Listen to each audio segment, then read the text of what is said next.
এই লগিং হচ্ছে সেই বাণিজ্যিক চেইন তৈরির কাজটা কিন্তু একদম পুঙ্খানুপুঙ্খভাবে করছে।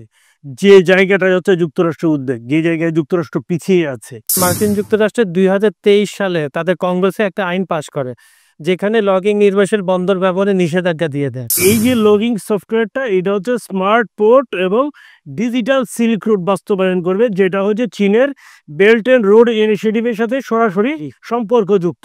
সুপ্রিয় দর্শক, বিশ্ব সংযোগে আপনাদের স্বাগত। আপনাদের সঙ্গে রয়েছে আমি কাজল হায়দার, আর আমার সঙ্গে আজকে স্টুডিওতে রয়েছে সিনিয়র সাংবাদিক বিশ্বজিৎ দত্ত ভূমি। বিশ্বদা, আমাদের এই অনুষ্ঠানে আপনাকে স্বাগত। ধন্যবাদ।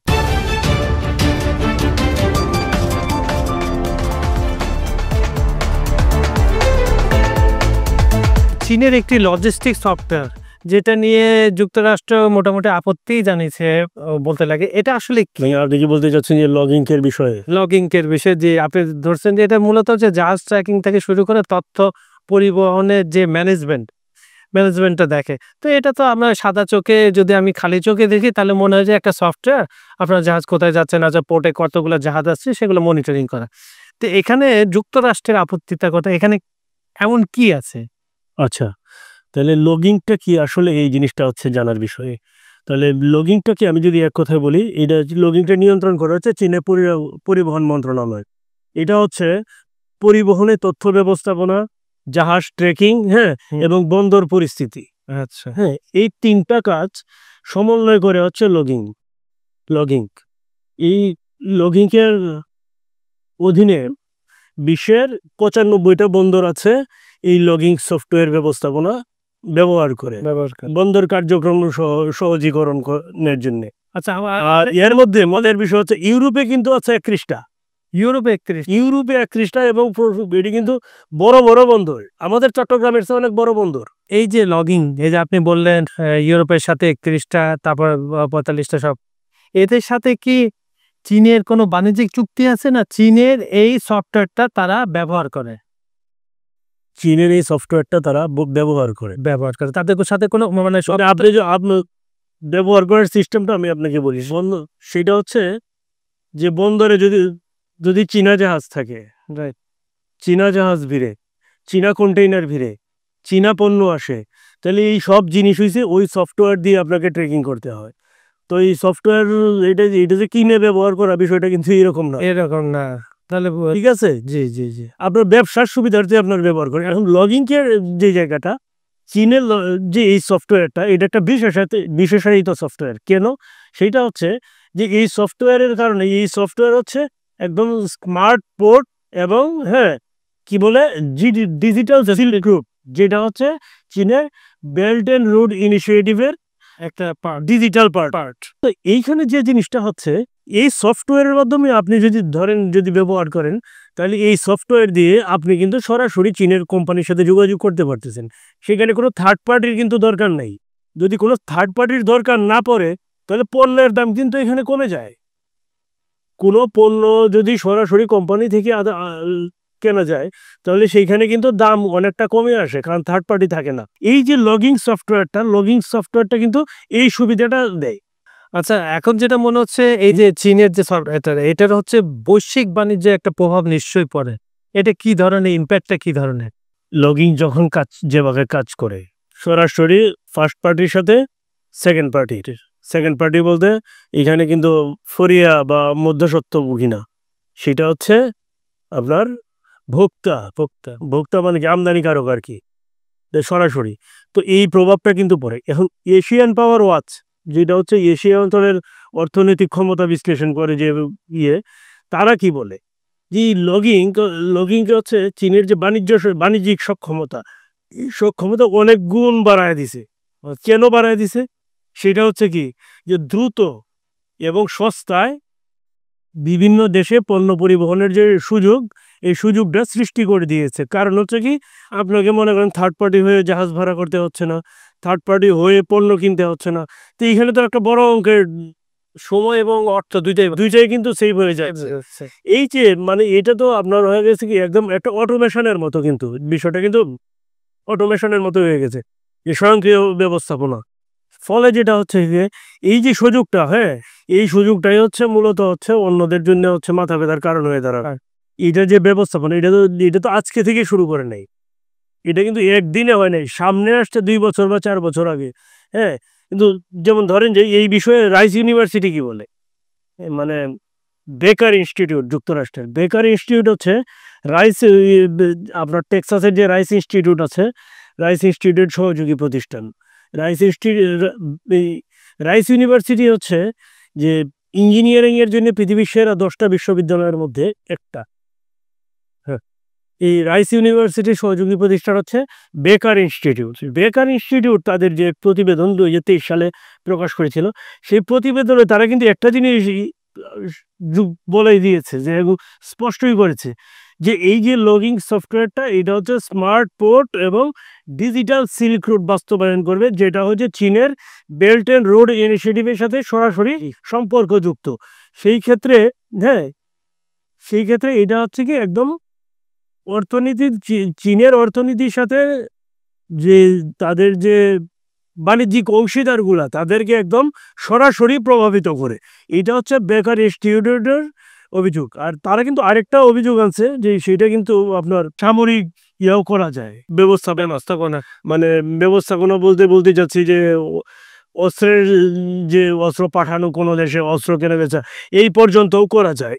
এইটাও কিন্তু তারা সামনে এনেছে বেকার ইনস্টিটিউট। এখন হচ্ছে কি, তবে চীন কিন্তু বরাবরই সামরিক বিষয়টা এখানে একদম অস্বীকার করে আসছে, এবং তারা বলছে যে এটা শুধু তারা পণ্য সরবরাহ এবং হ্যাঁ, এবং তাদের যে পণ্য বহনকারী জাহাজ, সেই জাহাজগুলো ট্রেকিং এর জন্য তারা এই জিনিসগুলো ব্যবহার করে আসে।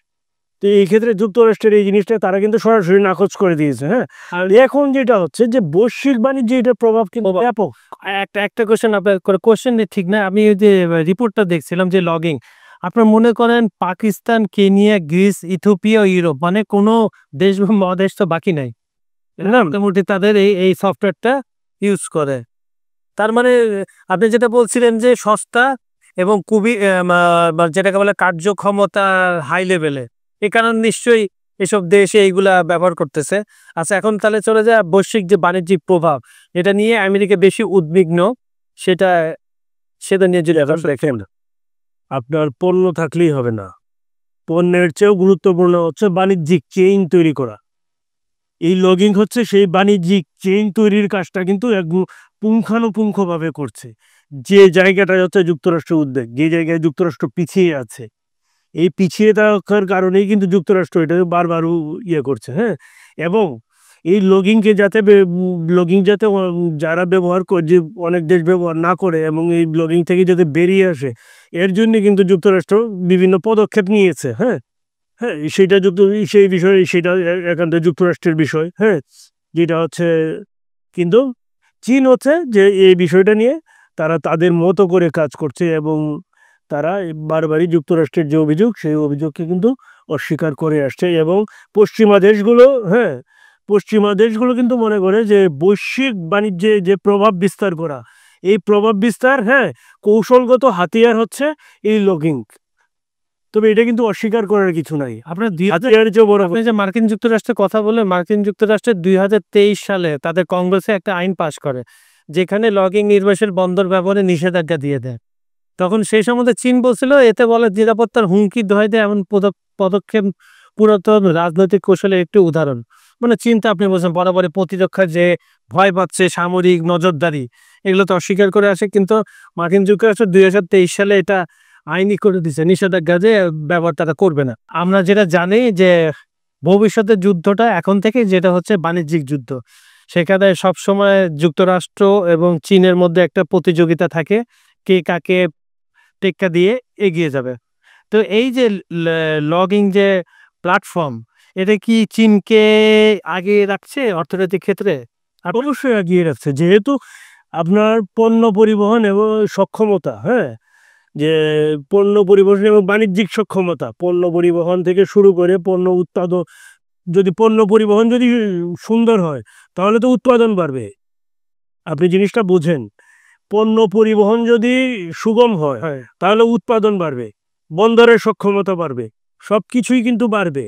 হ্যাঁ, সেই ক্ষেত্রে কি কর্মসংস্থানও কিন্তু আলটিমেটলি দেখেন বহুগুণ কিন্তু বেড়ে যাচ্ছে। তো এই ক্ষেত্রে চীন যেটা করছে, চীনের এই সক্ষমতার কারণে চীন কিন্তু বাণিজ্যিক যে যুদ্ধ যদি আপনি বলেন, অর্থনৈতিক যুদ্ধ, এই যুদ্ধে কিন্তু চীন অনেকটা এগিয়ে গেছে। যুক্তরাষ্ট্র মনে করে এই লগিং ব্যবস্থাপনা যেটা, এটা হচ্ছে বাণিজ্যিক খাতে একটা অসম প্রতিযোগিতা। এই কারণেই হচ্ছে হ্যাঁ, যুক্তরাষ্ট্র চায় যে লগিং যেন কেউ ব্যবহার করতে পারে না। আর অসম প্রতিযোগিতা কেন যুক্তরাষ্ট্র মনে করে, সেইটাও কিন্তু একটা তথ্য আছে, এবং এটা কিন্তু মজার বিষয়। সেই মজার বিষয়টা কি, লগিং এর কারণে চীনা পণ্য হ্যাঁ বৈশ্বিক বাজারে দামে এবং প্রাপ্তির গতিতে এগিয়ে রাখে। এইটা কিন্তু একটা মজার বিষয়। হ্যাঁ, যেটা যুক্তরাষ্ট্র এটাকে বলে যে অন্যায্য প্রতিযোগিতা, কিন্তু চীন মনে করে যে এটা ন্যায্য। হ্যাঁ, তবে এটা কি ন্যায্য না অন্যায্য, হ্যাঁ, এই বিষয়টা হয়তো তারাই বলতে পারবে। হ্যাঁ, যারা এর সাথে সরাসরি যুক্ত, যারা এর ব্যবহারকারী এবং এর উপকারভোগী, তারাই বলতে পারবে যে লগিং কি আসলে অসম প্রতিযোগিতা সৃষ্টি করছে অর্থনীতিতে, নাকি করে নাই, নাকি বিষয়টা অন্যরকম ভাবে ভাবার সুযোগ আছে। সুপ্রিয় দর্শক, এতক্ষণ আমাদের এই লগিং বিষয়টা নিয়ে নিশ্চয়ই আপনারা মন দিয়ে শুনেছেন এবং আপনাদের কাছে অনেকটাই ক্লিয়ার হয়ে গিয়েছে। আসলে ভবিষ্যৎ যুদ্ধ আমরা সবসময় বলে থাকি যে বাণিজ্য নিয়ে যুদ্ধ হবে, সেখানে সবসময় ইউরোপিয়ান দেশ, তারপরে হচ্ছে পাশ্চাত্য, আর এদিকে এশিয়ার চীন রয়েছে, এদের মধ্যে একটা প্রতিযোগিতা থেকেই থাকে। সেই প্রতিযোগিতা কে কতদূর এগিয়ে গেল সেটাই এখন দেখার বিষয়। তো বরাবরের মতো আমাদের ভিডিওগুলো লাইক, কমেন্ট ও শেয়ার করবেন। আর আমাদের এখানে যদি কিছু আপনি জানতে চান, আমাদের কমেন্টে অবশ্যই জানাবেন। আমরা চেষ্টা করব তথ্যবহুলভাবে সেই জিনিসটা উপস্থাপনা করার জন্য। তো দাদা, আজকে বিদায় নিয়ে নিচ্ছিল। তা সবাই ভালো থাকবেন, নিরাপদে থাকবেন, আর আমাদের চ্যানেলটি সাবস্ক্রাইব করে রাখেন এখনই। আবার দেখা হবে আগামীকাল ঠিক একই সময়। ততক্ষণ ভালো থাকবেন। ধন্যবাদ সবাইকে।